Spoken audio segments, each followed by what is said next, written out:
insya Allah dengan keterangan yang tadi kami sampaikan membuat menjadi terang sehingga isu yang sedang didalami akan bisa menjadi terang benderang dan memudahkan dalam KPK menjalankan tugas.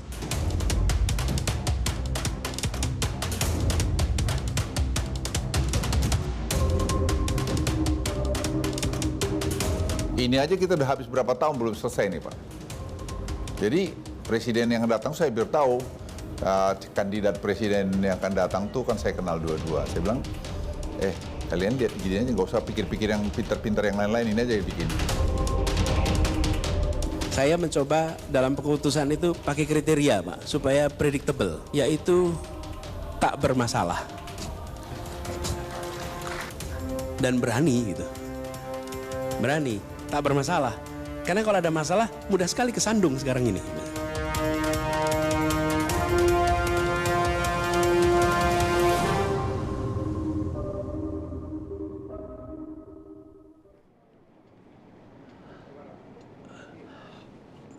Pemirsa, kita bertemu kembali malam ini di wawancara khusus Karni Ilyas.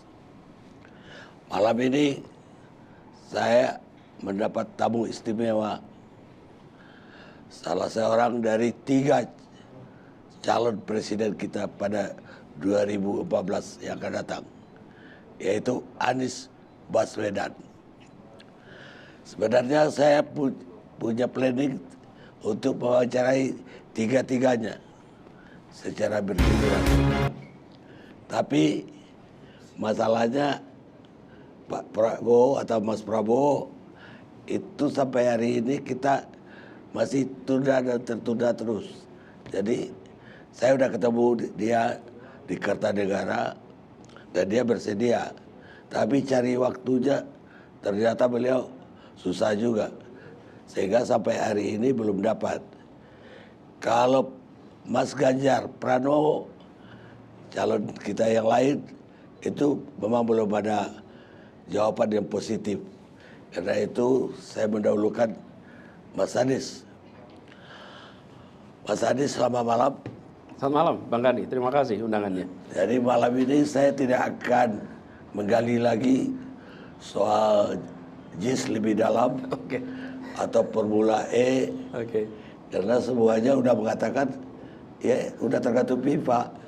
Dari Ketua PSSI Erick Thohir pun mengatakan tergantung FIFA, dan itu dari Mas Anies sudah milik bangsa ini, bukan miliknya Anies Baswedan. Itu juga Formula E, saya pikir ya udahlah, saya anggap udah selesai lah. Dan kita menghadapi ke depan itu pemilihan presiden. Justru itu saya mau bertanya ke Mas Anies. Pemilihan presiden ini memang 3 calon belum punya siapa wakil presiden. Tapi dari deklarasi Mas Anies itu paling duluan. Jadi cari wakilnya udah hampir setahun nih. Belum kalau harus tahu. Ya. Tahun lalu Paling duluan jadi harus punya wakil paling awal gitu ya. Paling awal juga dong. Ya. Susah banget jari dari 270 juta warga ya. Iya. Dan 3 partai koalisi katanya udah bentuk panitia berapa? 9 berapa? Untuk menentukan siapa wakil. Dan rapatnya intens. Tapi nggak putus-putus. Ini kendalanya apa? Iya. Makasih Bang Karni, terima kasih undangannya. Sama-sama. Pokoknya kalau saya bilang Bang Karni undang, insya Allah kami dah hadir. Terima kasih. Apalagi Bang Karni ini selalu beri kesempatan untuk dialog yang tuntas, pembicaraan yang lepas tanpa batas. Jadi terima kasih. Kemudian ngobrol soal wakil, pasangan. Jadi saya rasa begini Bang Karni. Jadi pembahasan itu memang ada, Bang Karni. Dan kita semua memang tentu mendiskusikan ini dengan serius. Dan seperti saya sampaikan, kita bekerja menggunakan ada beberapa parameter untuk penentuan. Nah, di sisi lain kita juga melihat tentang rentang waktu. Bukan hanya soal deklarasinya kapan. Ketika pertama kali dicalonkan, kalau pada waktu itu Nasdem di bulan Oktober, kemudian bulan Maret Demokrat, PKS dan lain-lain. Nah, tapi juga di sisi lain kita masih ada waktu sampai pendaftaran di bulan Oktober yang akan datang. Jadi secara umum kita ingin agar apa yang menjadi koalisi kita, kemudian pasangan yang diusung itu bisa punya efek elektoral yang cukup baik. Iya. Dan itu ada momentumnya, ada timingnya. Jadi bukan sekedar tentang siapanya saja, tapi juga timingnya. Nah, kami merasa waktunya mungkin bukan hari ini nih, gitu. Bukan besok. Ya, kira-kira begitu, Bang. Ya, soal timing aja. Ya, tapi kan misalnya dulu orang optimis ya, AAE akan segera disetujui. Ternyata kan sampai hari ini AAE nggak juga putus. Minimal rapatnya belum putusin AAE. Nah, kemudian sekarang muncul lagi wacana ya, mau Kopipa. Tapi konon Kopipa takut, konon. Saya belum konfirmasi apa ya takut atau bagaimana. Kemudian yang ketiga Yeni Wahid. Katanya, kata pengurus Nasdem loh, Yeni sih positif nyambutnya. Tapi tiba-tiba Mas Anies ke Pangandaran. Bertamasa di Pangandaran dengan Ibu Susi Pujiastuti. Ini apa? Masih dalam rangka talent scouting apa? Iya, gini ya, kemarin ke tempat Bu Susi, satu teman lama, kita kan berteman sama-sama sama Bu Susi, iya kan, Bang Karni? Kita berteman lama dan sebenarnya sudah beberapa waktu kepengen ke sana. Kemudian rencananya mau berangkat, terus terpotong ada rencana haji, jadi udah pergi haji dulu baru pulangnya ke sana. Jadi saya lihatnya begini, Bang. Ini kan bukan seperti penentuan kepala dinas atau penentuan pos kabinet yang ketika sudah ditetapkan langsung kemudian menjalankan tugas. Ini adalah rangkaian pemilu. Ada momentum, ada pergerakan di massa, ada pergerakan di publik, sehingga secara waktu, timing itu harus dipertimbangkan semuanya. Jadi kalau misalnya diumumkan, kemudian tapi pada sesudah itu belum ada aktivitas apapun, belum ada rangkaian apapun, ya nanti malah menjadi anti klimaks gitu. Jadi harus ada rangkaiannya. Jadi sebenarnya lebih pada itu, Bang. Jadi lebih pada itu. Kalau tentang opsi-opsi dan lain-lain, saya rasa simple kok kalau prosesnya itu. Karena ya kita kan berbicara tentang yang bisa kita kerjakan ya, Bang ya. Opsi-opsi yang tersedia. Apa saja itu lebih simple.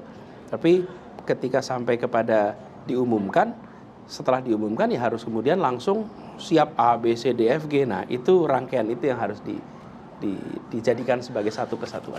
Tapi ada target nggak kapan ini akan bisa diumumkan? Tidak ada target waktu khusus. Secara umum ya prinsipnya kan tentu pasti bilangnya lebih awal lebih baik.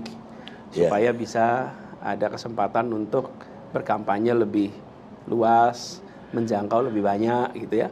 Tapi sisi lain juga kita lihat konstelasi yang ada.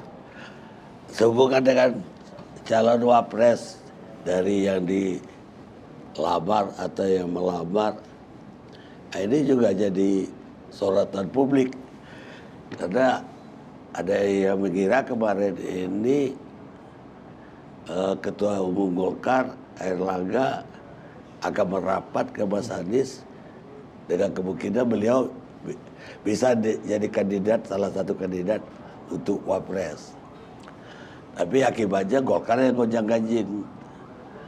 Jadi tiba-tiba ada isu mau munaslup, ada pernyataan dari dari eksponen Golkar, bahkan yang elitnya mengatakan siap untuk menggantikan ketua umum, dan bersama juga dengan dia diperiksa oleh Kejaksaan Agung untuk kasus hukum, hal yang berbeda lagi. Lah kemudian kemarin tiba-tiba Ketua Umum Golkar Erlangga ketemu dengan Ibu Puan, walaupun dia berkunjung Ibu Puan. Jadi Mas Anies melihatnya bagaimana ini? Ditambah lagi dengan Joni Plate kan diperiksa setelah Nasdem mengumumkan Mas Anies calon presiden. Ada hubungannya nggak ini? Ya, kalau begini, yang terkait dengan dinamika internal partai, sebaiknya saya tidak ikut berkomentar, Bang, karena itu adalah sesuatu yang di luar wilayah kami patut untuk berkomentar. Kemudian yang terkait dengan proses hukum politik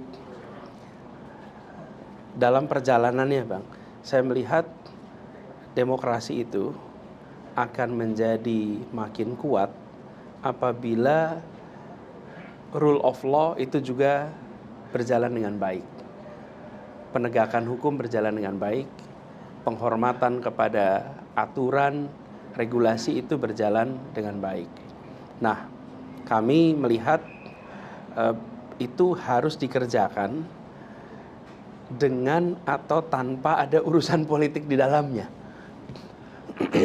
Jadi kalau memang di Indonesia kita masih melihat ada persoalan-persoalan hukum, ya itu harus diselesaikan.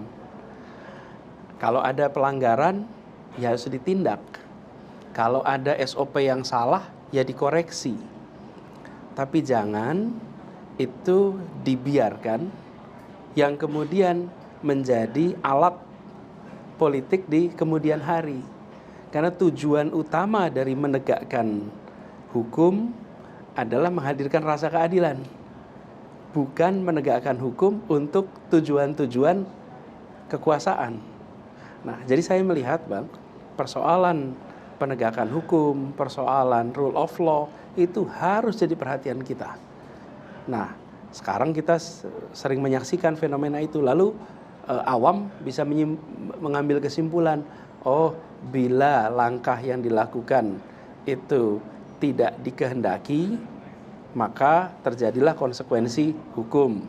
Bila langkah yang dikerjakan sesuai yang dikehendaki, tidak terjadi konsekuensi hukum. Padahal sesungguhnya persoalan hukum ini kan, ya, Bang Karni orang yang berkecimpung di bidang ini, Bang. Dari zaman dulu, bidangnya hukum terus nih, Bang Karni. Jadi kami melihat, ya, objektif memang ada kebutuhan untuk kita menghadirkan rule of law, kepastian hukum, tata kelola yang benar dengan atau tanpa ada urusan politik. Benar. Tapi apakah yang terjadi kebalikannya? Nanti kita akan lihat sesudah bulan-bulan bahkan mungkin tahun ya, Bang, ya, atas apa yang sedang kita lewati hari ini.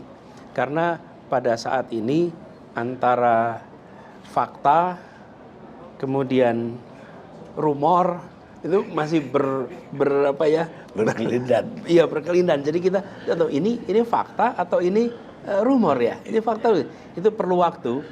Jadi kira-kira menunggu debunya agak turun sedikit. Nanti ada debunya turun baru kelihatan pemandangan yang sesungguhnya.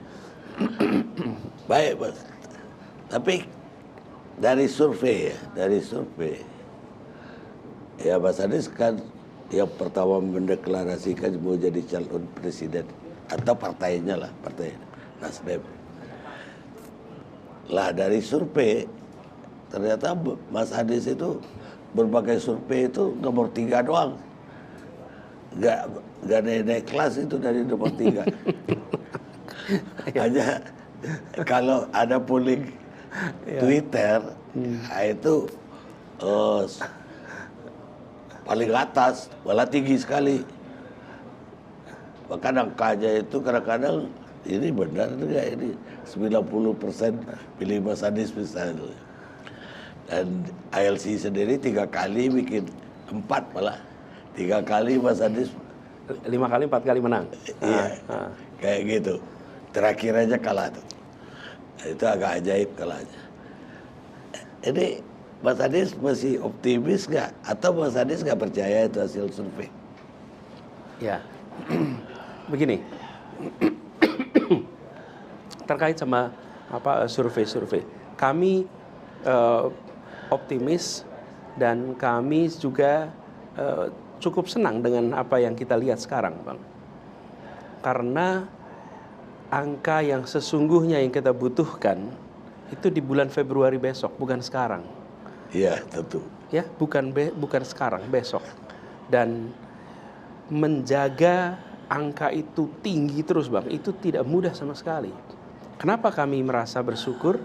Dengan sumber daya yang kita miliki amat sedikit. Amat sedikit. Dengan apa yang kita kerjakan secara logistik sangat sedikit. Dan mengandalkan basis kerelawanan yang luar biasa kuat. Relawan ini di mana-mana. Mereka mengerjakannya dengan sepenuh hati, antusias, dan self-funding. Dengan itu saja kita mendapatkan selisih 2 margin of error. Jadi kalau kita lihat, Bang, yang sering umumnya ya, tiap survei beda-beda, tapi kita lihat nomor 1 dan nomor 2 selisihnya 1 margin of error. Jadi kalau margin of error 2,5, berarti antar itu. Kemudian dengan yang nomor 3 itu maksimal 2 margin of error. Artinya tidak ada sebuah perbedaan yang luar biasa. Padahal kami belum menggunakan sumber daya yang banyak. Ini baru bekal awal nih, Bang. Jadi karena itu kami merasa ya kita bangun aja infrastrukturnya dulu. Nanti ketika kita mulai mendapatkan masa untuk berkampanye, disitulah kita akan kerjakan lebih intensif.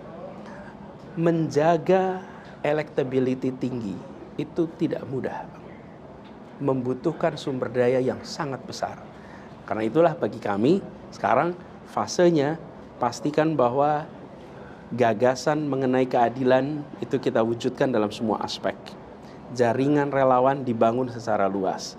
Kerja bersama antar partai koalisi, koordinasinya sampai ke tingkat kabupaten, kecamatan. Jadi itu semua dilakukan, infrastruktur itu dikerjakan, baru nanti kemudian kerja besarnya. Berbeda, Bang, kalau kita ngebut di survei. Survei itu mempengaruhi opini publik hari ini. Tetapi dia tidak membentuk kenyataan di bulan Februari besok. Tapi kampanye yang sesungguhnya yang nanti dilakukan mulai Oktober sampai dengan Februari itu yang nanti akan berdampak. Jadi kami setiap kali ini seperti ada undangan dari Bang Karni begini, kami datang. Terima kasih, karena ini kesempatan untuk kami menjelaskan. Sekaligus kami menawarkan, ini loh gagasan keadilan yang ingin kita bawa. Tapi kami tidak terlalu menghabiskan waktu untuk membentuk opini di posisi nomor berapa di dalam survei.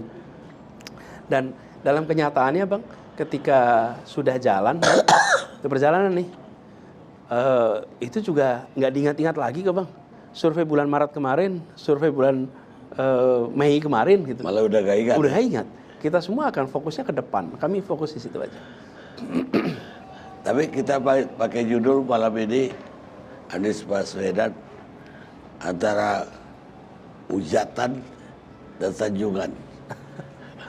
Judulnya gitu ya? Apa komennya Mas Anies? Ya, kalau saya selalu dari awal, Bang, ini saya mengatakan ini mungkin udah 10 tahun yang lalu. Prinsip yang harus dipegang itu apa? Dipuji tidak terbang, dicaci tidak tumbang. Relax saja. Kerjakan yang menurut kita adalah benar, memberikan manfaat bagi orang banyak.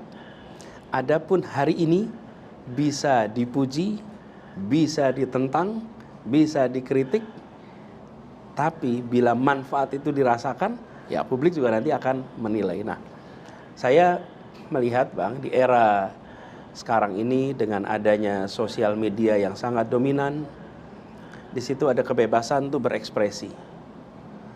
Ke depan Bang, kebebasan berekspresi ini harus dijaga. Jadi ketika tadi ada istilahnya dihujat dan disanjung, ya itu bagian dari kenyataan berada di wilayah politik. Itu kenyataan begitu, dari dulu juga begitu. Dan tokoh-tokoh bangsa kita juga mengalami begitu semua Bang. Dipuji, juga dicaci, juga ditentang. Justru kita harus bisa fokus pada hal baik apa yang akan dikerjakan, hal benar apa yang kerja. Itu yang menjadi fokus saya, dan itu yang jadi, kalau bisa dibilang, penjaga gitu dalam menghadapi perbenturan opini yang sering muncul di masyarakat. Ya, dan itu juga kenyataan dalam hidup. Makanya banyak orang tua bilang, sebanyak yang sayang kamu, sebanyak itu pula yang akan benci kamu.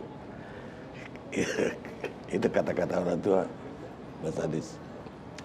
Baik pemirsa, kita rehat sejenak.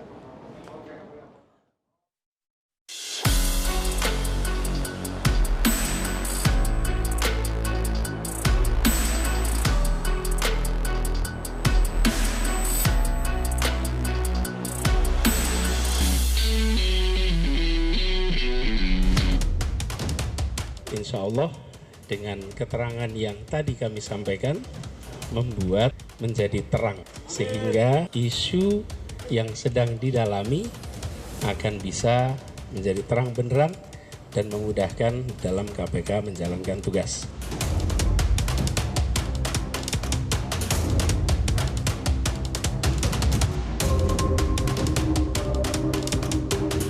Ini aja kita udah habis berapa tahun belum selesai nih Pak.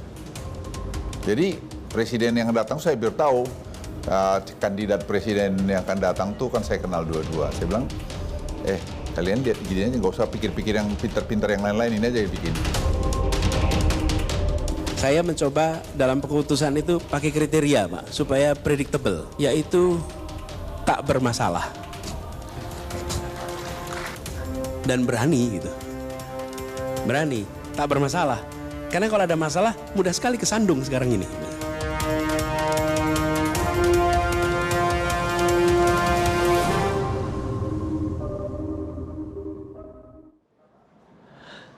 Pemirsa, kita lanjutkan diskusi kita. Mas Adis, Ya, siap. agak menarik kemarin itu acara deklarasi juga dari Nasdem, semacam apel siaga lah gitu. Oh ya. Di situ Mas Adis yang baru balik dari Mekah, ketika dikasih kesempatan orang mau dengar orasi, yang keluar doa. Itu hampir 3/4 itu isinya doa. Ini tuh yang tersirat apa ini kalau publik harus baca? Iya. Apel siaga Partai Nasdem kemarin itu luar biasa, Bang. Karena hadir lebih dari 200.000 orang yang berada di sana. Dan banyak sekali datang itu dengan inisiatif sendiri, dengan usaha sendiri yang organik gitu. Jadi bergerak semuanya dari mana-mana. Bukan digerakkan. Ya, jadi ditentukan waktunya, tapi setelah ditentukan waktunya semua datang berbondong-bondong, bahkan sebagian harus ditahan karena tidak cukup nantinya. Dan itu menggambarkan antusiasme yang luar biasa. Itu adalah satu aspek yang penting itu. Kemudian yang kedua, di dalam rangkaian sejak Oktober sampai sekarang, saya berkali-kali juga menyampaikan tentang ide gagasan. Berkali-kali dalam berbagai macam forum. Nah, di kesempatan ini saya ingin mengajak kepada semua dalam kesempatan bersiaga ini. Kan namanya juga apel siaga. Ya. Gagasan sudah disampaikan berkali-kali. Semua orang datang ke situ sebagai sebuah ikhtiar, maka ikhtiar lahiriahnya itu kita sudah kerjakan sebenarnya. Ya. Dan sekarang kita berkumpul, kita masyarakat yang religius, masyarakat yang memulai apapun itu dengan doa. Bahkan sebelum acara ini dimulai, kru juga selalu berdoa sebelum dimulai. Yeah. Mau berangkat pun kita berangkat pergi berdoa. Mau memulai acara, memulai kegiatan apapun kita mulai dengan doa. Jadi saya ingin mengingatkan kepada kita semua bahwa di balik semua usaha lahiriah yang kita kerjakan ada kekuatan yang maha kuasa. Kekuatan yang maha kuasa dari Allah Subhanahu wa taala yang akan nanti membukakan kepada kita jalan-jalan keberhasilan, jalan-jalan baru yang mungkin kita tidak duga sebelumnya. Dan kita memohon itu kepada Allah Subhanahu wa taala, kepada Tuhan. Jadi dalam kesempatan itu saya menggunakan ini untuk mengajak kepada semua, mari aminkan. Dan doa di dalam sebuah perhelatan sebesar ini, Bang, mungkin bagi kita di Indonesia seringkali dikirimkan petugas pembaca doa. Iya. Okay? Padahal pemimpin itu juga sebenarnya dia juga memimpin di dalam berdoa. Iya. Bahkan dikatakan bahwa doa pemimpin yang adil itu insya Allah makbul. Jadi kita mengembalikan itu, bahwa memimpin itu juga termasuk memimpin di dalam berdoa. Nah, ini mungkin terasa baru walaupun sesungguhnya tidak baru. Dari dulu juga begitu.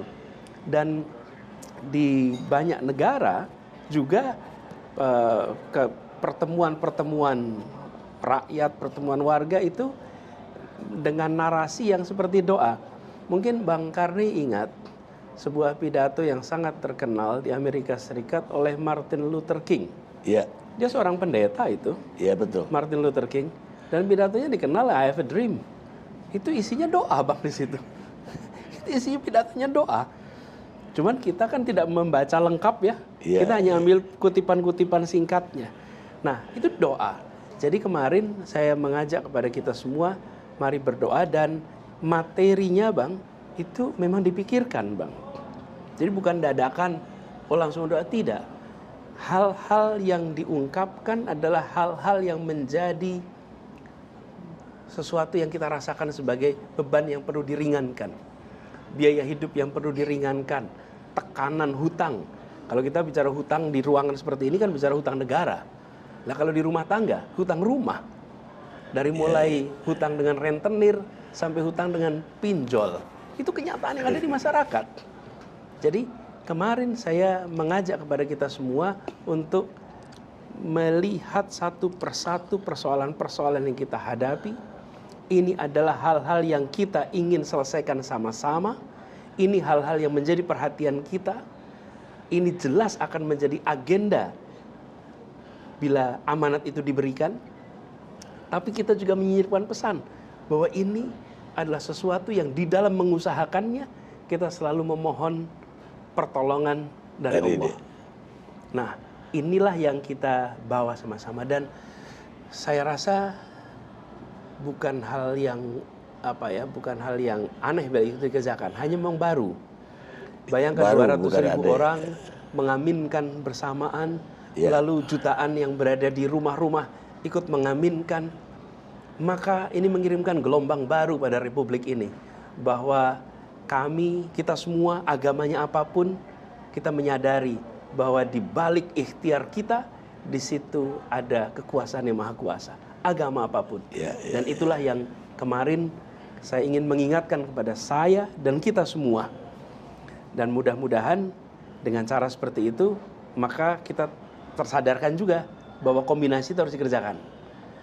Tentang agenda itu sudah berkali-kali disampaikan, Bang.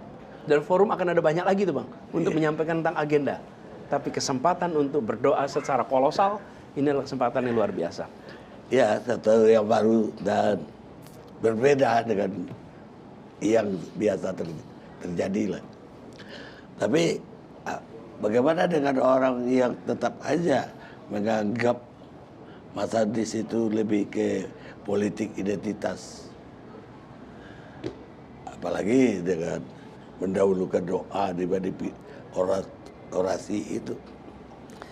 Saya rasa agama apapun juga mulai dengan doa ya Bang ya. Ya, Dan itu kaitannya kita sebagai makhluk, bahkan ketika Republik ini menyatakan merdeka, kita memulai dengan atas rahmat Allah yang Maha Kuasa kita merdeka. Jadi ini adalah ungkapan justru bagaimana kita menempatkan nilai, menempatkan sesuatu yang sifatnya sakral itu dengan posisi yang baik gitu.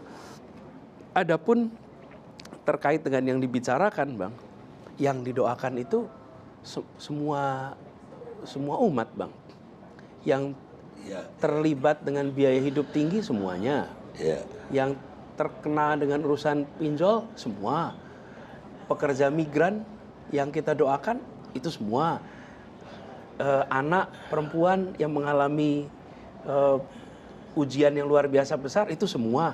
Jadi sesungguhnya ini malah mengajak pada semuanya. Dan sudah dibuktikan Bang di Jakarta.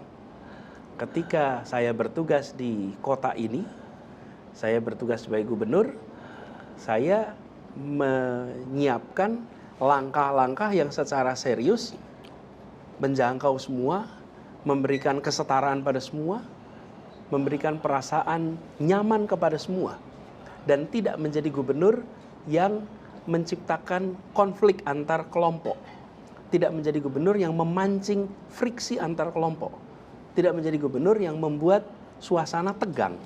Justru harus menjadi gubernur yang membuat suasana tenang, teduh, menjangkau semuanya. Dan alhamdulillah Jakarta mendapatkan yang namanya Harmony Award, penghargaan harmoni, karena di Jakarta di masa kami bertugas justru menghasilkan suasana keteduhan antar umat beragama. Jadi kampanye negatif dan usaha untuk melabeli itu tidak kami jawab Bang dengan kata-kata, tapi kami jawab dengan kenyataan. Bukan dengan pernyataan, kenyataan. Nah, bukti. Bahkan, sehingga ketika kami hari ini juga bersama-sama, yuk kita berdoa bersama, maka semua juga diajak berdoa untuk menyelesaikan masalah semuanya, gitu. Iya, menarik sekali. Tapi kalau kita kembali ke tagline-nya Mas Adis, perubahan untuk persatuan, ini apa yang Mas Adis maksud? Atau katakanlah Nasdem juga punya koalisinya lah, punya tagline itu. Kalau Mas Adis sendiri melihatnya apa yang akan dituju? Jadi kami melihat persatuan ini menjadi tujuan yang harus kita raih bersama. Kita bersatu karena kita merasakan adanya kemajuan. Kemudian kita bersatu karena kemajuan itu dinikmati oleh semua. Karena itulah kita bersatu. Jadi saya berkali-kali menggarisbawahi, sulit menghadirkan persatuan dalam ketimpangan. Bisa nggak kita bersatu dalam ketimpangan? Bersatu dalam ketidaksetaraan, bersatu dalam ketidakadilan? Tidak. Bersatu itu dalam kesetaraan, bersatu itu dalam keadilan. Karena itulah untuk mencapai itu, untuk kita bisa bersatu dengan baik, maka kita harus merasakan keadilan. Jadi perubahan yang didorong adalah bagaimana menempatkan keadilan sebagai salah satu faktor terpenting di dalam kebijakan-kebijakan kita. Jadi kita ingin, misalnya Bang, rumah tangga kita hari ini itu punya tantangan nih, biaya hidup yang tinggi. Kemudian masalah kesehatan, masalah lapangan pekerjaan. Contoh nih Bang, kesehatan saja Bang misalnya. Kita ingin peserta BPJS ataupun yang ke rumah sakit bukan menggunakan BPJS itu mendapatkan kesetaraan perlakuan. Kita akan merasa, saya sebagai warga negara dapat perlakuan yang setara, yang sama. Ini harus dibereskan, Bang. Yang kedua soal biaya hidup tadi. Biaya hidup bagi mereka yang secara sosial ekonomi sudah cukup mampu, ya biaya hidup meningkat, ya tidak terlalu terasa. Sekarang Bang kalau ditanya, yang kelas menengah di Jakarta, kota-kota besar, perubahan harga beras, perubahan harga telur, perubahan harga ayam, harga daging, buat mereka tidak menjadi percakapan sehari-hari, Bang. Karena mereka memang mau naik turun harganya, telurnya tetap datang, nasinya tetap ada. Tapi bagi sebagian besar yang lain, perubahan harga itu berdampak sekali. Iya, betul. Jadi kami menginginkan agar perasaan persatuan ini hadir karena ada keadilan di dalam kebijakan-kebijakan yang kita kerjakan. Itu kira-kira. Jadi lebih ke nilai dong. Kan orang mengira masa di situ mengadakan perubahan, misalnya rencana IKN akan dihentikan, kereta api cepat nggak perlu dilanjutkan, lebih kepada pembangunan infrastruktur, lebih ke hal-hal yang konkret selama ini. Ya, Bang, yang dikerjakan oleh pemerintah itu selalu berkelanjutan, Bang. Misalnya jalan tol, mulainya kapan jalan tol itu? Zaman Pak Harto. Pak Harto. Berkelanjutan, bukan? Iya. Pembangunan airport juga begitu. Jadi pembangunan itu dari satu pemerintahan ke pemerintahan berikutnya itu selalu berkelanjutan. Nah, setiap fase selalu ada tambahannya apa? Perubahannya apa di dalam proses yang berkelanjutan ini? Nah, kami melihat pertambahannya, perubahannya itu pada aspek keadilan. Jadi, program-program yang dirasakan manfaatnya oleh rakyat banyak pasti diteruskan. Sebagai contoh, Bang. Kita sekarang sebagian rakyat kita yang belum merasakan manfaat kesejahteraan dapat bantuan sosial. Oke. Bantuan langsung tunai yang bervariasi. Ada PKH, ada kartu Indonesia Pintar, ada kartu tani, ada kartu nelayan, ada banyak sekali itu. Program-program yang sifatnya bantuan kepada rakyat kecil yang saat ini mereka dalam posisi sulit, terus. Ya, karena mereka mau posisi sulit. Justru kita bicara keadilan, masa mereka mau dilewatkan? Mereka akan tetap terlindungi. Dan mereka akan tetap dijaga. Bagaimana dengan program pembangunan infrastruktur? Program infrastruktur jalan. Hanya kita harus memasukkan faktor keadilan dalam infrastruktur. Orang berpikir bagaimana infrastruktur kok ada unsur keadilannya? Bagaimana itu? Apa hubungannya gitu? Ini saya pernah merasakan, Bang, ketika saya mimpin di Jakarta. Saya katakan bahwa kata keadilan harus dilaksanakan di semua sektor. Yang mengurus taman harus menghasilkan taman yang memberikan rasa keadilan. Yang mengurus kesehatan, kebijakan kesehatan keadilan. Yang mengurus jalan juga begitu. Nah, kadang-kadang yang mengurus sektor ini tidak memasukkan faktor keadilan. Saya beri contoh, Bang. Soal tadi Bang Karni menyebut misalnya bangunan jalan tol. Bangunan jalan tol itu dilakukan oleh investor hari ini. Mereka investasi, dapat izin, lalu investasi bangun jalan tol. Dengan ada pembebasan lahan. Iya. Lalu dibangunlah jalan tol. Pertanyaan, boleh nggak sih kabupaten-kabupaten, kecamatan, desa yang kelewatan jalan tol itu ikut punya penyertaan modal di situ?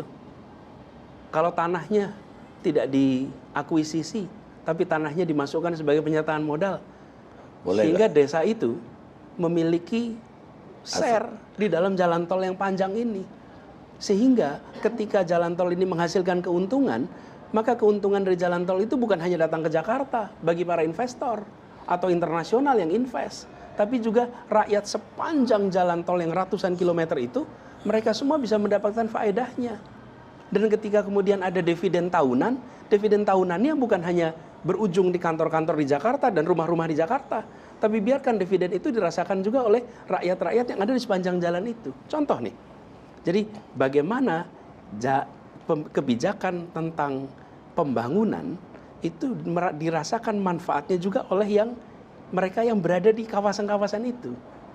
Jadi begitu nilai itu dimasukkan, Bang, lalu aturannya dibuat yang sesuai.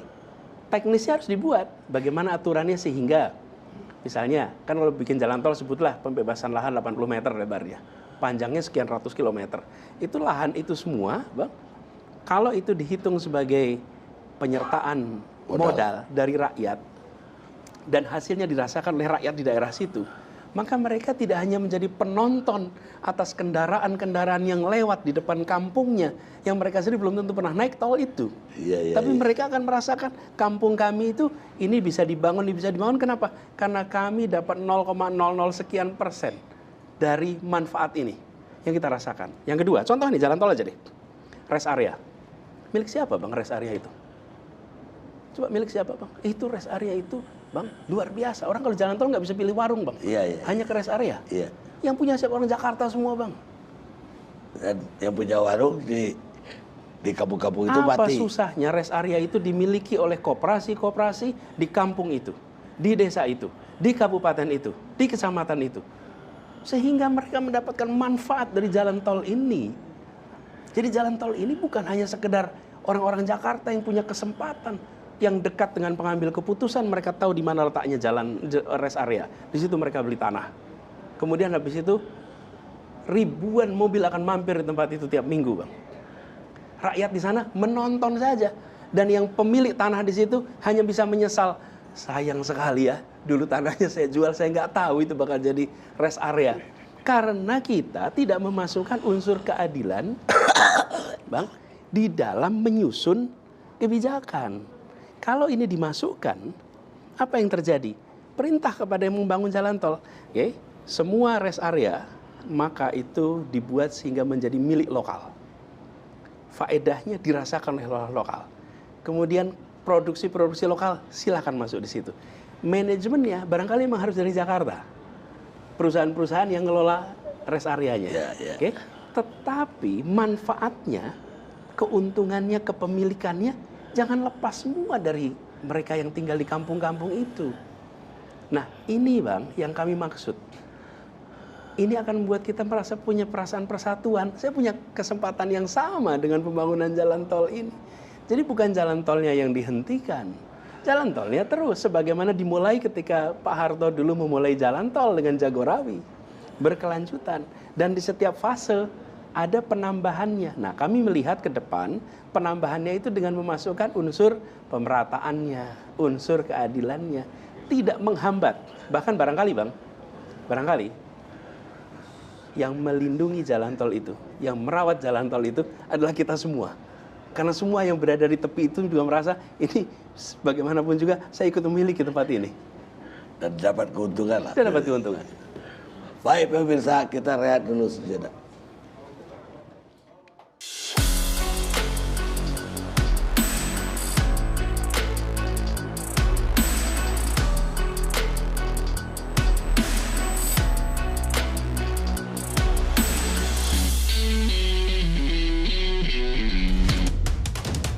Insya Allah dengan keterangan yang tadi kami sampaikan membuat menjadi terang.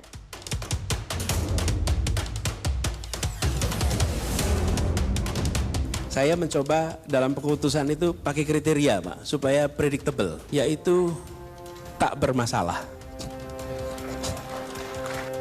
dan berani gitu. Karena kalau ada masalah mudah sekali kesandung sekarang ini.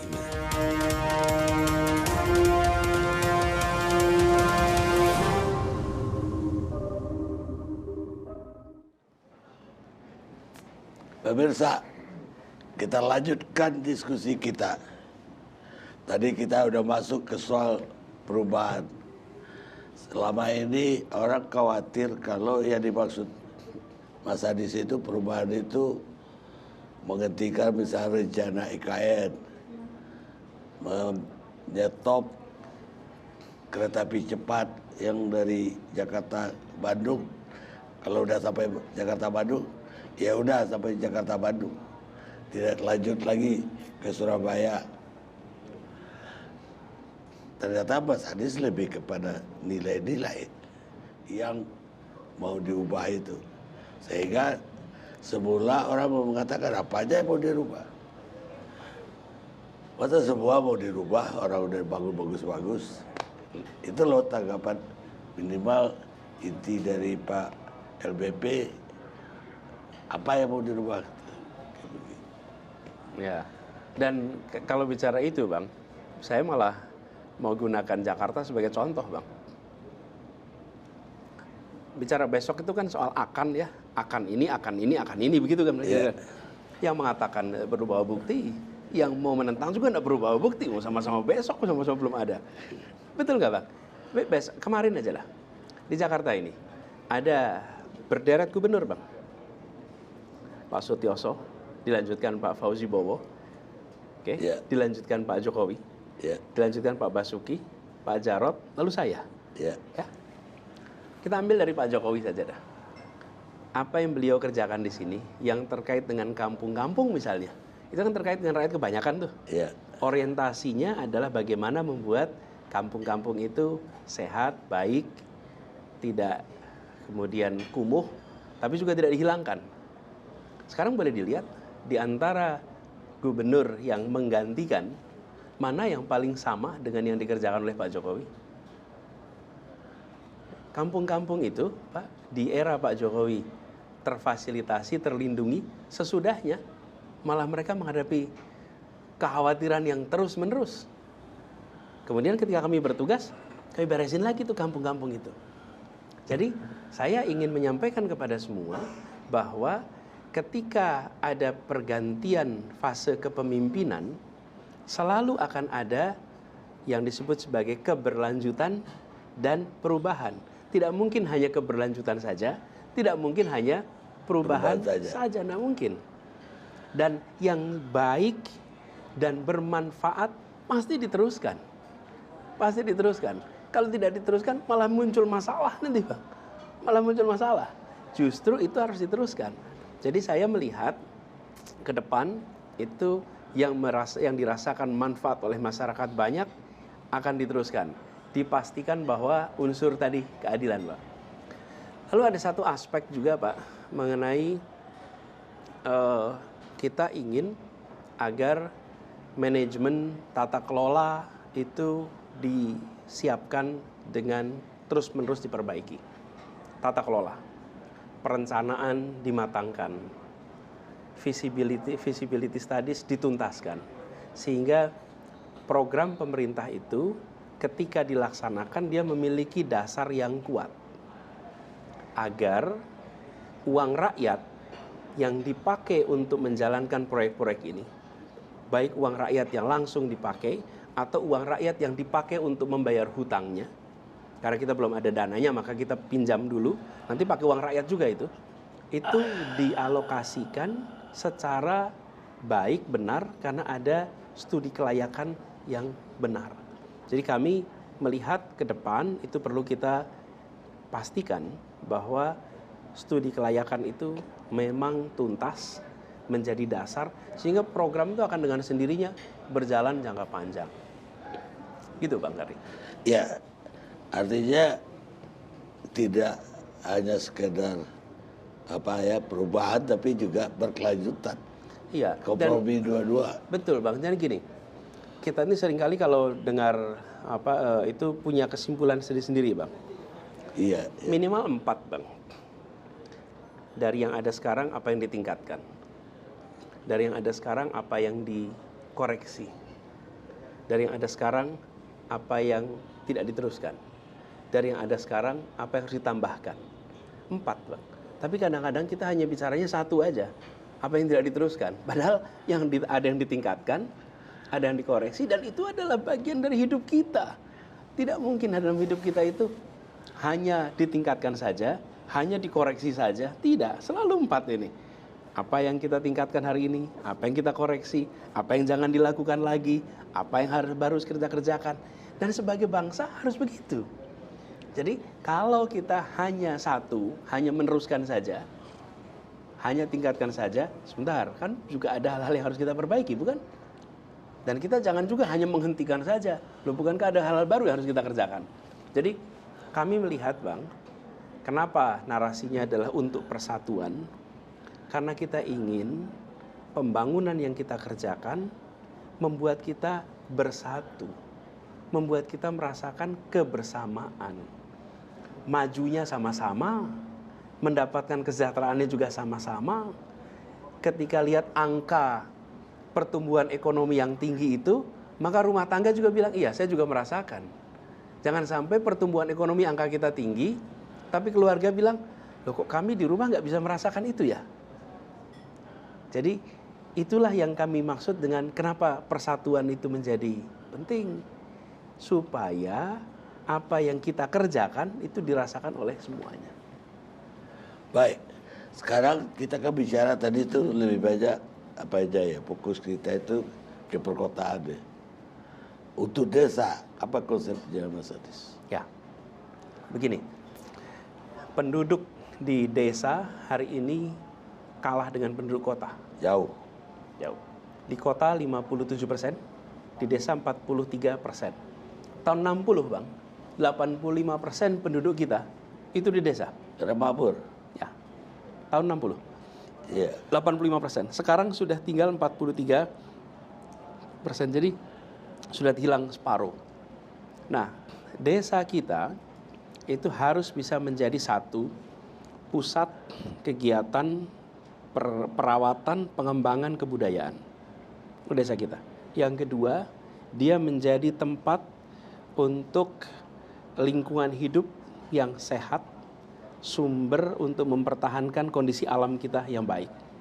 Yang ketiga, dia bisa menjadi lumbung pangan nasional, bahkan kalau mau ditargetkan regional.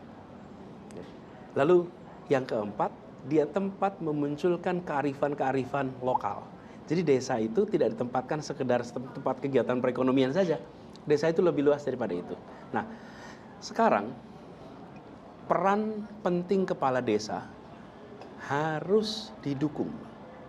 Di mana-mana Bang, yang namanya sebuah unit itu sangat menggantungkan kepada ketuanya Bang, kepalanya. Sama perusahaan juga CEO-nya itu menentukan perusahaan itu seperti apa. Kabupaten ya bupatinya, desa kepala desanya. Maka kepala desa ini harus diberikan keleluasaan untuk dia mengelola desanya sesuai dengan kebutuhan di desanya. Termasuk mengelola aparatur desanya. Nah, kita di pemerintah, terutama yang di Jakarta, tidak bisa lagi membuat kebijakan untuk desa yang sama di semua desa di seluruh Indonesia. Karena tiap desa tantangannya beda, potensinya beda. Ya. Siapa yang tahu? Ya kepala desa. Ya. Dan Bang, menjadi kepala desa itu luar biasa berat tanggung jawabnya. Dia jam 2 pagi bisa dibangunkan oleh warga, dimintai tolong untuk ada istrinya keluar, ada ibu yang mau melahirkan, dia akan ke kepala desa. Ada anak yang mau masuk sekolah belum ada uang, dia datang ke kepala desa. Ada urusan apapun datang ke kepala desa. Dan kepala desa ini kalau dia memimpin, ya kelihatan betul dekat Bang. Nggak bisa pakai citra lagi, memang citranya faktanya gitu. Rakyatnya berada di situ. Saya melihat peran kepala desa itu kunci untuk memajukan desa. Lalu berikan kewenangan yang cukup, dana desa yang diberikan kepada desa ini, mereka menunjukkan kebutuhan peningkatan. Kita harus tingkatkan dana desa itu. Dan keleluasaan pengeluarannya. Selama ini seringkali pengeluarannya sudah diatur semua dari Jakarta. Sehingga yang disebut sebagai pengeluaran-pengeluaran wajib untuk sebuah desa, itu diatur semua oleh kita. Lalu mereka tinggal menjalankan aja. Dan kalau mereka meleset, ada satu hal yang selalu mengkhawatirkan bagi mereka, kriminalisasi. Salah sedikit, kriminalisasi. Nggak nurut sedikit, kriminalisasi. Ini udah harus dilindungi Bang, mereka dari situ. Jadi saya melihat Bang, pembangunan di desa ini adalah pembangunan yang menghormati otonomi desa, berikan keleluasan kepada kepala desa, lalu ada mekanisme pengawasan yang benar, mekanisme pengawasan yang baik. Nah, itu satu ya, tentang kepala desanya. Yang kedua, apa yang dihasilkan desanya?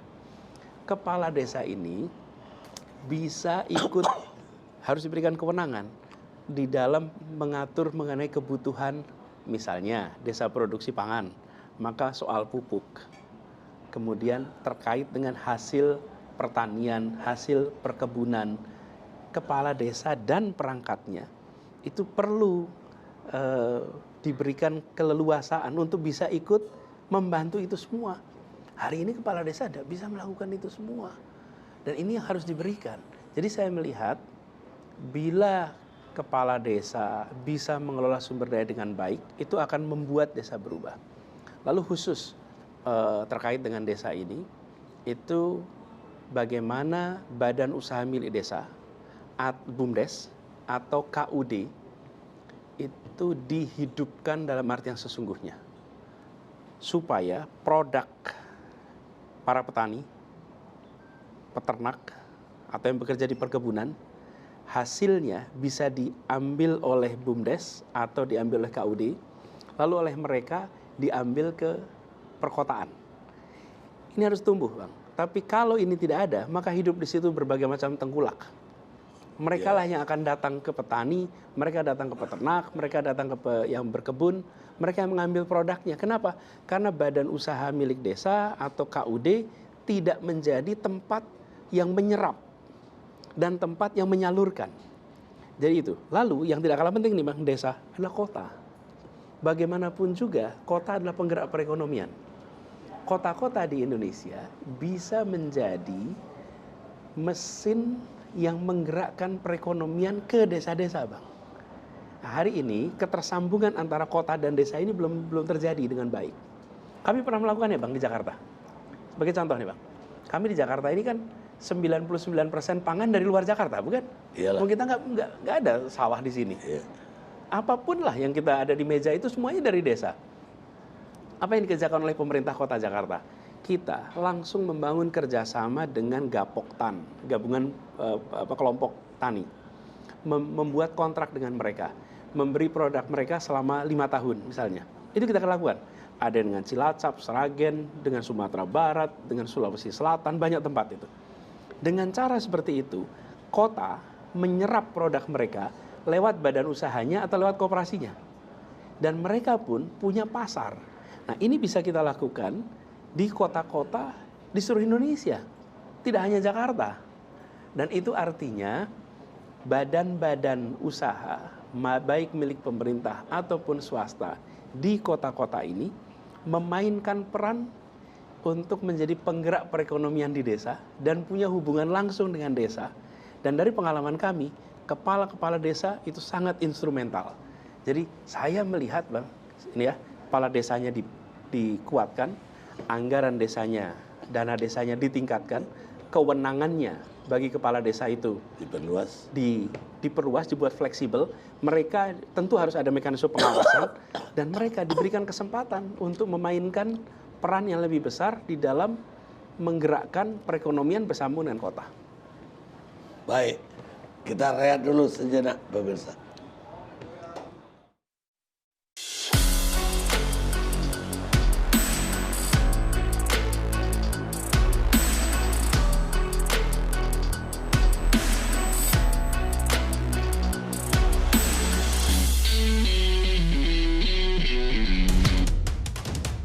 Insya Allah dengan keterangan yang tadi kami sampaikan membuat menjadi terang.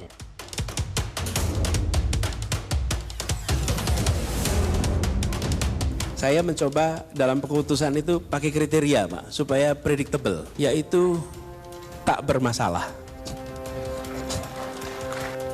dan berani gitu. Karena kalau ada masalah mudah sekali kesandung sekarang ini.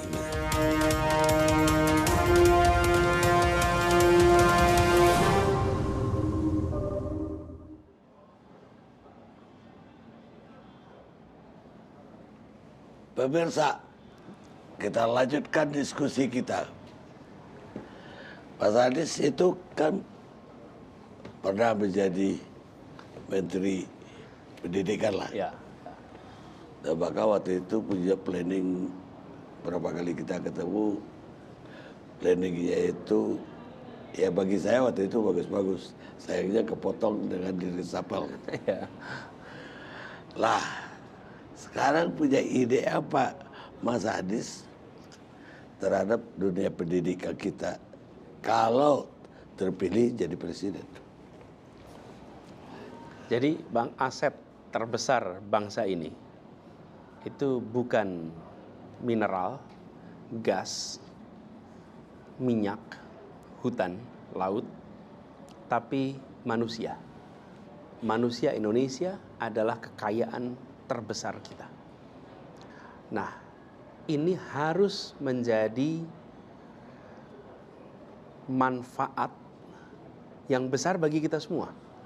Jadi kualitas manusia. Dan Bang Karni, saya menggunakan istilah kualitas manusia, bukan kualitas sumber daya manusia. Kita sebut sumber daya manusia, kita menempatkan manusia sebagai sumber daya saja dalam kegiatan ekonomi. Seakan-akan manusia itu faktor produksi saja. Padahal manusia ini bukan sekedar faktor produksi. Jadi pendidikan pun bukan semata-mata sebagai persiapan kerja, tapi pendidikan untuk menumbuhkan semua potensinya sehingga dia bisa meraih yang dia cita-citakan dan menjadi manusia yang bermanfaat, manusia yang bahagia, gitu kira-kiranya. Nah, jadi saya melihat pendidikan itu bagian dari peningkatan kualitas manusia. Nomor satu apa? Sehat dulu, Bang. Jadi perencanaan untuk manusia nomor satu ini sehat. Dari mulai dalam kandungan, ketika ibu hamil, memastikan soal gizi yang cukup bagi anak-anak ketika mereka dalam kandungan. Ini harus menjadi perhatian yang sangat serius. Dan kepala-kepala daerah harus diberikan evaluasi terkait dengan kondisi ibu hamil.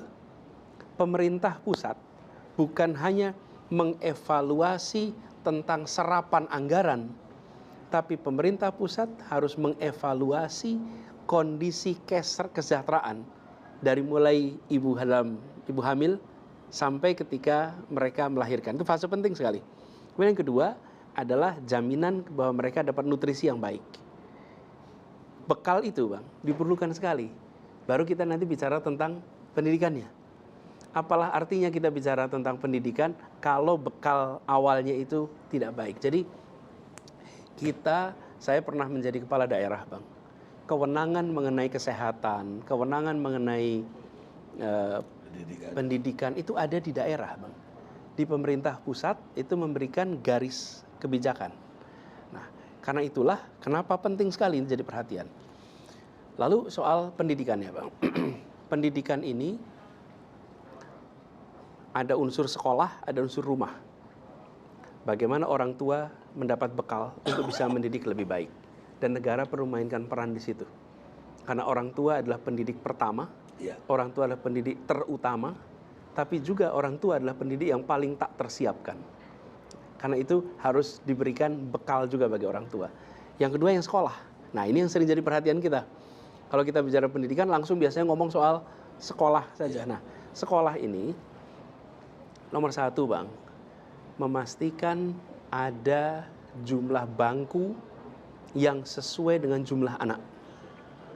Akhir-akhir ini kan ramai PBDB, Bang. PBDB itu akar masalahnya apa sih? Jumlah bangkunya yang tidak sesuai dengan jumlah kebutuhannya. Jadi, bangku SD kelas 1 harus sama jumlahnya dengan SMP kelas 1, harus sama jumlahnya dengan SMA atau SMK kelas 1. Sehingga setiap anak masuk SD, dia punya bangku sampai dengan lulus kelas 12. Walaupun wajib belajar kita masih sampai 9 tahun. Tapi kita harus siapkan ke sana. Jadi apa yang perlu dilakukan? Penambahan SMP, SMA di banyak tempat yang hari ini kurang. Bisa polanya satu atap, pagi dipakai SD, sore dijadikan SMP, kalau mau lebih cepat. Bisa dibangun SMP Impres, SMA Inpres. Sehingga ada percepatan untuk pembangunan SMP SMA. Supaya jumlahnya sama. Jangan sampai seperti piramid, Bang. Jumlah SD-nya banyak sekali, partisipasinya bisa sampai mendekati 100% untuk SD. Tapi begitu SMP turun, SMA turun, habis itu yang sampai pendidikan tinggi sedikit sekali.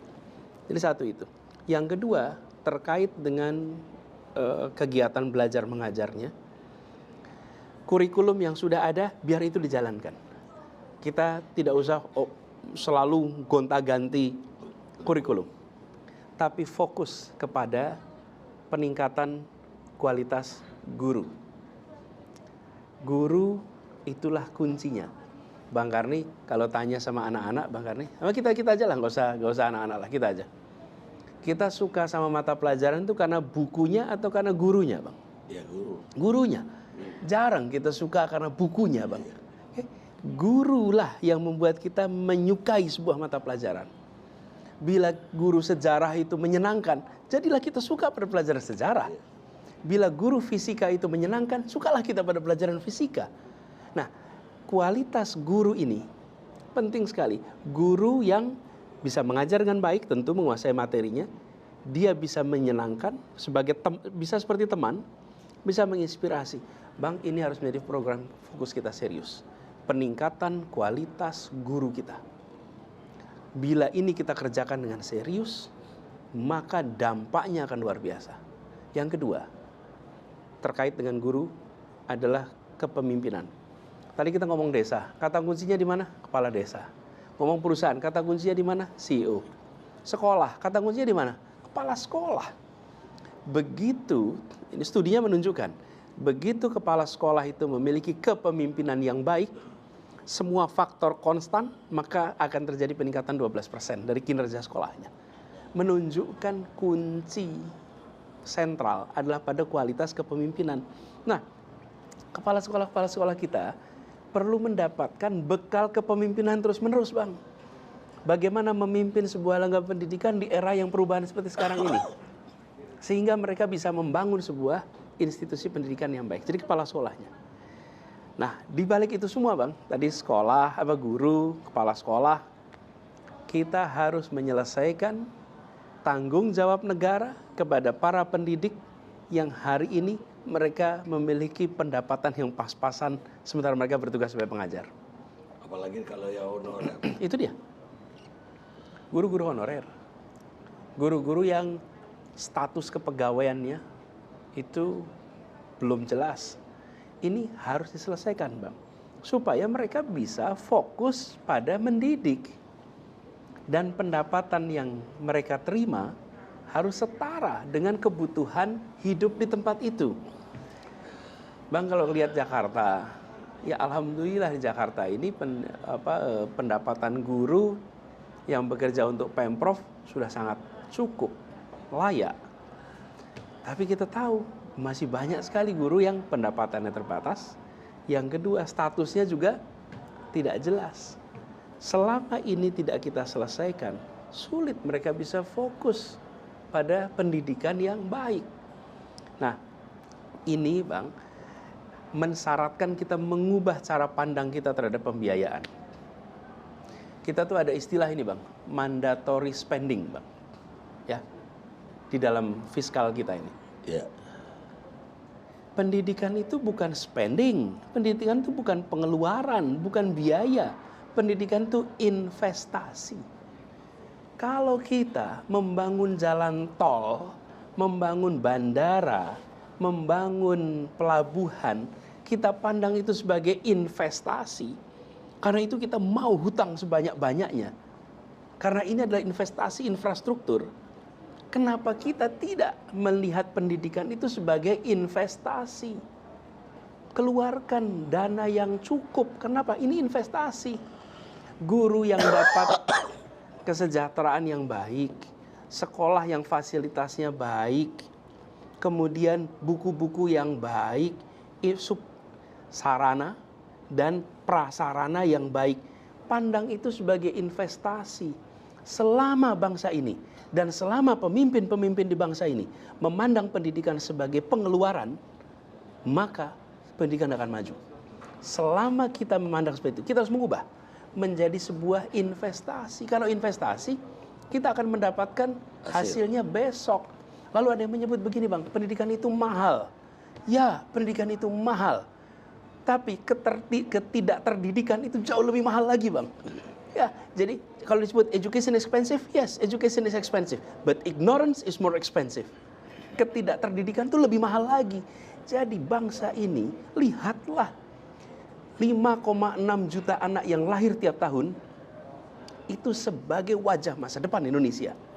Kami ingin mereka sehat, dalam kandungan mereka sehat, ketika tumbuh besar masa awal sehat, lalu pendidikannya baik. Sehingga di masa depan hasil investasi kita akan dirasakan oleh siapa? Oleh bangsa kita. Jadi Bang, kata kunci nih, ubah cara pandang kita.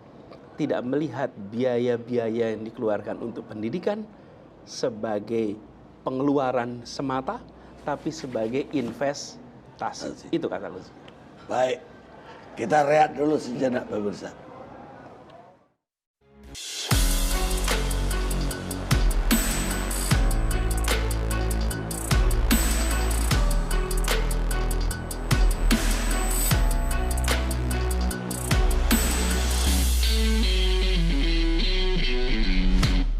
Pemirsa, kita lanjutkan diskusi kita. Kita udah masuk tadi ke pendidikan, Mas Anies. Tapi persoalan kita itu kayaknya tidak lagi satu persoalan bisa kita tutup dengan satu solving, tapi bermacam-macam. Ya. Misalnya tadi soal zonasi tadi, yang penting bangku tersedia enggak untuk pendidikan. Tapi kalau saya perhatikan sekarang enggak hanya itu yang dikeluhkan masyarakat. Uang sekolah anak pun sekarang ini problem publik. Kita sering sekali dengar ada anak bunuh diri gara-gara nggak bisa bayar uang sekolah. Bahkan hari ini ada bapak yang tusuk 2 belati perutnya Jakarta loh. Karena tidak mampu membayar uang sekolah. Lah ini kan walaupun itu investasi, bagaimana rumusnya agar uang sekolah ini tidak terlalu membebani rakyat yang memang kan kita punya pendapatan rakyat itu kan turun sekali sekarang, dan kemudian di lain pihak anak-anak semakin rendah tingkat kecerdasannya, bahkan dibandingkan negara ASEAN yang lain kita itu jatuh ke bawah. Ini bagaimana mengatasi ini, Mas? Ya, jadi saya tadi sampaikan, pendidikan itu mahal. Tapi ketidakterdidikan itu lebih mahal lagi. Ya. Jadi karena itu kita harus alokasikan anggaran yang cukup. Dan jangan ini dipandang sebagai pengeluaran, tapi ini dipandang sebagai investasi. Kalau dipandang sebagai investasi, maka kita akan menghitung pendapatan yang akan kita, atau manfaat yang akan kita dapat di kemudian hari. Saya melihat Bang, biaya kuliah hari ini di kampus milik negara pun mahal. Mahal. Harus murah. Dan itu akan menjadi salah satu prioritas kita. Bahwa biaya kuliah, apalagi di perguruan-perguruan tinggi negeri, harus mendapatkan pasokan anggaran yang cukup. Sehingga siapa saja bisa kuliah. Selama dia memenuhi persyaratan untuk masuk. Bang Karni, sekolah itu adalah eskalator, apalagi universitas. Eskalator itu apa sih? Eskalator itu kan tangga berjalan, Bang. Tangga berjalan. Kalau seseorang itu naik ke dalam eskalator, dia akan terbawa naik kelas, Bang. Naik tangga tuh. Oke? Tapi kalau dia tidak terbawa eskalator itu, dia nggak ikut naik kelas. Pendidikan tinggi adalah eskalator sosial ekonomi. Begitu seseorang dapat pendidikan tinggi, dia terbuka kesempatan untuk bisa berkarya banyak, bekerja di banyak tempat. Nah, jadi saya melihat Bang, biaya sekolah, apalagi yang milik pemerintah, harus dialokasi, harus diambil alih sebagian besar oleh negara. Dan jangan memandang ini sebagai biaya, ini sebagai investasi. Bang Karni, dulu kan kuliah, Bang Karni. Iya. Yang biayain negara bukan Bang Karni. Negara. Oke, Murah sekali. murah sekali. Bang Karni bayarnya berapa waktu itu? 15.000. 7.000. Saya 97.000 bayarnya. Oke. Saya 97.000. Lebih tua. Iya ya. Tapi apa sih Bang? Negara ini investasi. Dan hari ini orang yang harus bayar 15.000 itu jadi seorang Karni Ilyas. Oke, yang memberikan manfaat pada jutaan orang. Oke, saya waktu itu di kampus Gajah Mada, saya bayar 97.000. Sesungguhnya biaya sekitar 1 juta. Waktu itu saya tanya Pak pembantu rektor sana. Jadi 90% dibayar oleh negara. Saya hanya bayar 97.000. Tapi apa manfaatnya? Saya kemudian berkarya. Saya menjadi dosen. Saya berkarya untuk ABCD. Itu investasi. Jadi manfaat dari memberikan biaya atau membiayai pendidikan itu dirasakan oleh negara. Jadi jangan pernah khawatir untuk membiayai pendidikan SD, SMP, SMA. Dan itu adalah prioritas kita. Dan ini adalah prinsip keadilan, Bang. Siapa dididik apa akan mendapatkan kesempatan apa besok. Siapa dididik di mana, duduk di mana, Bang, besok. Nah, jadi biaya pendidikan yang sekarang ditanggung oleh keluarga harus diambil alih oleh negara. Apakah 100% diambil alih? Tidak. Tetap keluarga juga punya tanggung jawab. Tapi jangan sampai beban itu dilepaskan oleh negara. Silakan keluarga masing-masing untuk mengurusi. Sampai tidak terpikul. Dan yang ironis, Bang, yang sangat ironis adalah bagaimana guru mendidik ribuan orang dan anaknya tidak bisa kuliah karena si orang tua guru ini tidak punya biaya untuk biaya kuliah anaknya. Padahal dia masuk di sekolah negeri. Itu ironis, Bang, dan kejadian. Saya menyaksikan kasus-kasus seperti itu. Anak ASN, anak guru. Makanya kami melihat, Bang, ke depan itu untuk ASN misalnya, untuk guru. Bukan hanya mereka ditingkatkan kesejahteraannya, tapi mereka mendapatkan fasilitas bahwa anak-anak mereka bisa kuliah. Anak-anak guru berhak untuk dapat pendidikan sampai kuliah. Sehingga kesempatan untuk maju berkembang itu diberikan oleh negara kepada semua. Jadi, Bang, biaya terkait dengan pendidikan tidak boleh dipandang sebagai tanggung jawab keluarga saja. Kalau mereka mau kirim anaknya ke sekolah swasta, yang mereka pilih sendiri dengan struktur biaya ditentukan swasta, itu urusan mereka. Sebagai keluarga, sebagai pribadi berurusan dengan swasta, nggak masalah. Tapi negara siapkan SD, SMP, SMA, SMK yang cukup, perguruan tinggi yang cukup, lalu biayanya diberikan oleh negara. Dan inilah tujuan utama kita merdeka, Bang. Mencerdaskan kehidupan bangsa.